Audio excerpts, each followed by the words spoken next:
to another episode of our How To Arcade series. I'm Brian Peterson, and today I'm checking out one of the coolest sound stages here at Full Sail University. Today, we're checking out motion capture. Here we are. I'm with Tyrone, our mocap instructor. Tyrone, what are we getting into today, man? Well, we're going to be recording some takes for the video game that we're producing. And Sergio here is the director, and we've got Kobe who's going to be performing some of those motions. Cool. Yeah. So where do we start with this? So we got to start talking about the cameras first. These cameras have two functions. They shoot out infrared light, and they can see infrared light. It's invisible to our own eyes. Now, the way that we get that information back to the camera is through the markers on the suit. The suit is just one giant Velcro patch. It's not just one camera or two, we have multiple. How many cameras are in here? We have 24 cameras. The reason why we have so many is that we want more space to work with. With two cameras seeing one marker, we can figure out its position in 3D space. Once that marker starts moving away from that overlapping view, well, then we can't see it. So we add more cameras to expand that volume. And that capture volume, that's the area in which all of the cameras overlap their view in order to record. And makes the 3D space that we work in. Correct.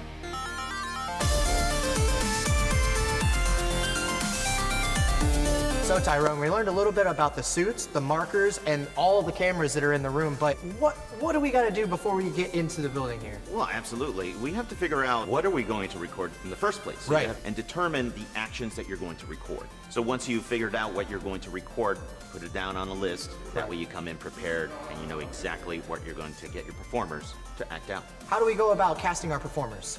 Well, once you determine the type of actions that you need, there's probably going to be a physical requirement to accomplish those actions, right? So if you have a martial arts heavy production, you want to get somebody who's got experience with the martial arts. For example, in our production, it's all martial arts. It's a fighting game. So we have Lance over here, who's a Muay Thai instructor, who is doing his thing, throwing his kicks. We can enhance it, we can change it later on, but we have a good basis for that action. So Tyrone, what is this? What is all the martial arts dudes doing this for? We call that a T pose because, for obvious reasons, it looks like a T.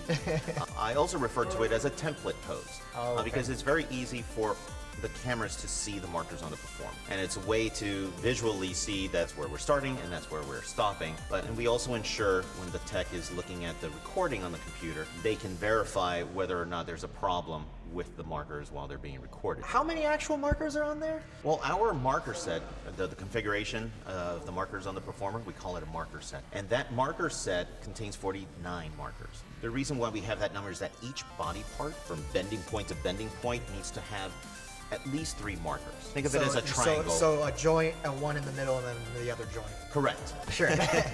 So we have 49 markers all over the suit. How do we keep track of all 49 markers? The cameras don't see names or anything like that. Exactly. They just see points in space. So what we do is that we start off with recording what we call a range of motion. And it's just like how it sounds. We start them off in T-pose. Sure. And then we go through all of the motions that the body can achieve. Once we record that, we clean it up, and that's when we actually give it a name. And that template that we create is keeping track of the distances between the markers. So once those markers are within the specific distance within each other, the system recognizes it, and that's when it's able to label those names. So once we have that template created, and the system recognizes the performer and its marker set, then it's just a matter of going through each of the actions and recording them.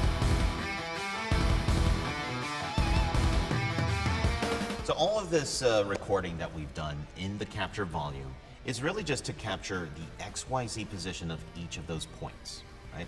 We don't have any rotations to go with it, or we can't really tell which body part it's tracking. We have to take it into another software package to take care of that. So once we export the file from Cortex, which is what we use to record the motions, we got to bring it into Autodesk Motion Builder. Motion Builder is going to be able to read that information, and then we can then process it. So those points in space that are floating around, we have to associate that with a certain body part. So the 5 markers, for example, that were around the waist and around the hips, well, guess which body part it's going to control? The hips. The hips. So we are going to use what we call here in Motion Builder an actor. Right? Sure. So it's a proxy. It's taking its place from the real person, but Onto inside the it. computer. So once we fit that actor within the markers, remember that T-pose in the beginning of the ROM? Well, we're going to fit it into that T-pose. And once we make our associations from the markers onto each of those body parts, and we activate that actor, now all of those body parts will move according to the markers that were placed on it. Gotcha. Because this is all the exercises that you did with Lance when you first started. The range of motion. And Right. not only do we use it for setting up in Cortex, but we also use it to verify how well we did the fitting. So once we have all of this information processed, now we can apply it to a digital character. Because this is just a stand-in. Correct. We're not going to use this for a final game or Right. animation.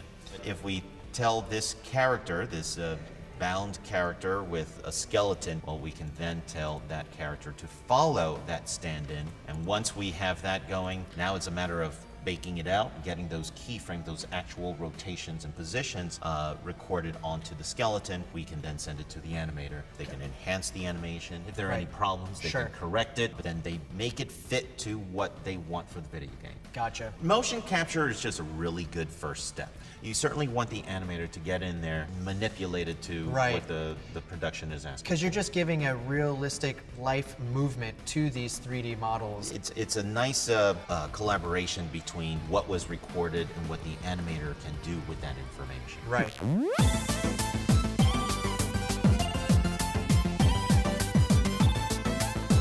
All right, awesome guys. Thank you guys so much. And there you guys have it. Today we just learned mocap for our How to Arcade series. Special thanks to these guys. If you like this video, be sure to like, subscribe, and hit that bell for notifications. And stay tuned for more videos just like this. Later, guys.